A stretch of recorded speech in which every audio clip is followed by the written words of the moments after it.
Morning. आज सकाळी उठल्या उठल्या आधी प्राव्यासाठी शिरा बनवला आणि तिला तो भरवून घेतला.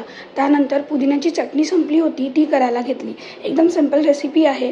पुदिना, कोथिंबीर, मिरची, आलं, लसूण आणि मीठ छान वाटून घ्यायचं आहे आणि वरून थोडंसं लिंबू पिळायचं आहे. चटणी रेडी झाली. त्याला एका एअरटाईट कंटेनरमध्ये पॅक केलं आणि फ्रीजमध्ये ठेवून दिलं.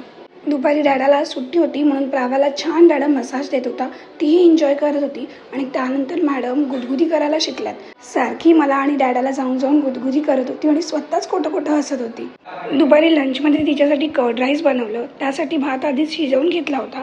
त्यामध्ये 1 चमचा दही घातलं आणि छान मिक्स करून घेतलं.